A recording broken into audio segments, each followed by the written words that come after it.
right, everyone, Levi Trumbull outside of the Frederick County Courthouse. We are here today to talk about the final chapter on a story that this channel first broke and continued to carry as it progressed. Before we begin, I just want to take a moment to thank everyone who has contacted me about this case and about this story, who have wrote to me their questions, comments, and concerns. I appreciate all of you for watching my coverage and you're trusting in me to get it right and bring you the facts truthfully and in an unbiased fashion. We definitely appreciate you. In any event, I just got out of what was an extremely emotional courthouse where I viewed the sentencing of 18-year-old Chelsea Phoenix, who last week pled guilty to a sex offense in the 3rd degree as it relates to sex that she had with a 12-year-old boy who is Chelsea's soon-to-be stepbrother.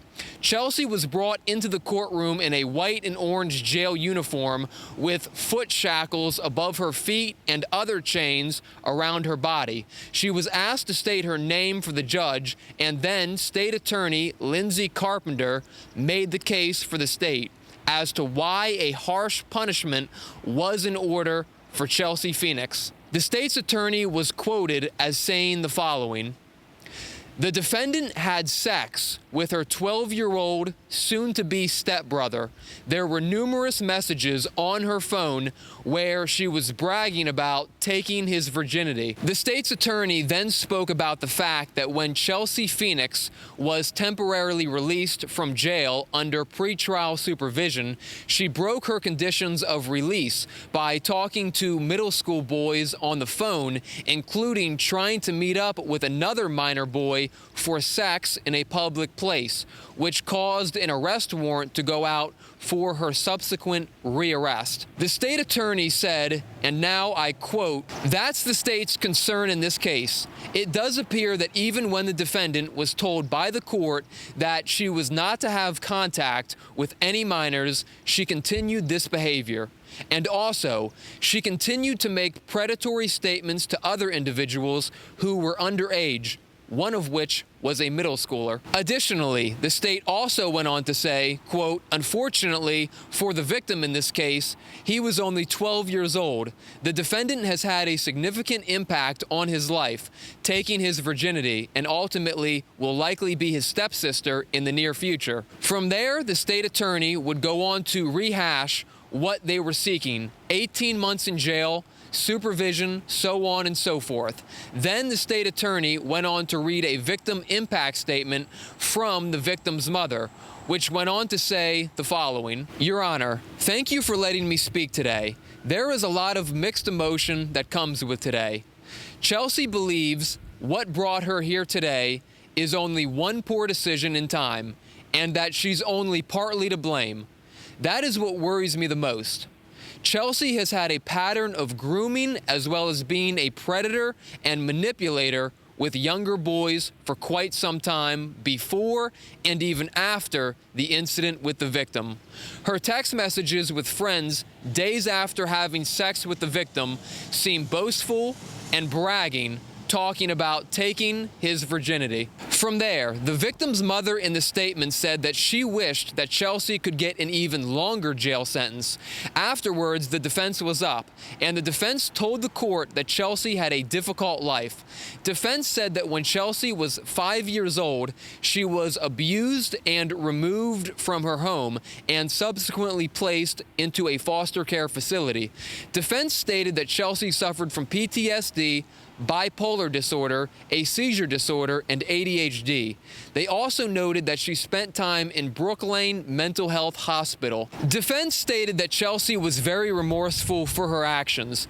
As this was all going on, Chelsea was crying in court, and defense used this to try to show that she was remorseful for her actions. Defense also pointed out that Chelsea's guilty plea was evidence of her acknowledging that what she had done was wrong. From there, a man who claimed to be Chelsea's grandfather testified that Chelsea has been abused before and she doesn't understand boundaries, and then went on to say, quote, "She's strong, she's tough, she's got a good heart, Hopefully, she can learn from her mistakes. After that, Chelsea was offered the chance to speak, and Chelsea made a brief statement to the court, saying, and I quote, "I wanted to apologize for the pain and embarrassment I've caused both my family and the victim's family. The decision that I made was absolutely not okay, and I just wanted to take time to apologize to everyone that I've hurt and that I've put into a very rough position, including myself. So I just wanted to apologize to my family that's back there, and I hope that this does not affect me from being able to see my sisters. That's just the one thing I'm very concerned about. Yeah, that's all." And with that, Judge Solt was ready to wrap everything up. She called this, quote, "a tragic case," but nonetheless, Judge Solt followed the state's recommendation and sentenced Chelsea Phoenix to 18 months in jail, 5 years supervised probation, undergo a psychosexual evaluation, no contact with any minors, and finally, Chelsea must register as a Tier 3 sex offender.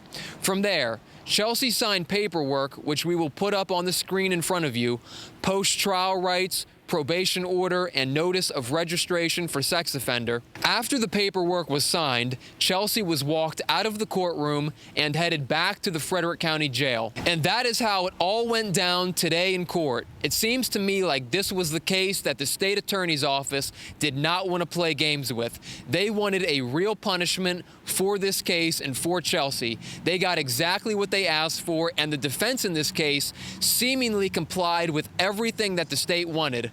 I also think it is fair to say that because Chelsea was using a public defender, that perhaps her representation was absolutely not what it could have been. It seemed to me like Chelsea's attorney had a very passive nature to her, and that she let the state walk all over her. However, this is how things went down today in the Frederick County Circuit Court. Thank you for watching this video. If you would like to hear court audio from this case, please contact my email address and I will show you how to go about receiving a court copy of the audio from the case. And I also want to let everyone know that now that this case has been adjudicated, we think it is only fair that we send a request for comment to Miss Phoenix and see if she has any comment that she would like to share with us and let us know. So far, every person who seems to know Chelsea or has connection to this situation has not wanted to provide comment. However, we will make sure to keep sending attempts to get comment. Levi Trumbull in Frederick, Maryland. Thank you guys so much for watching.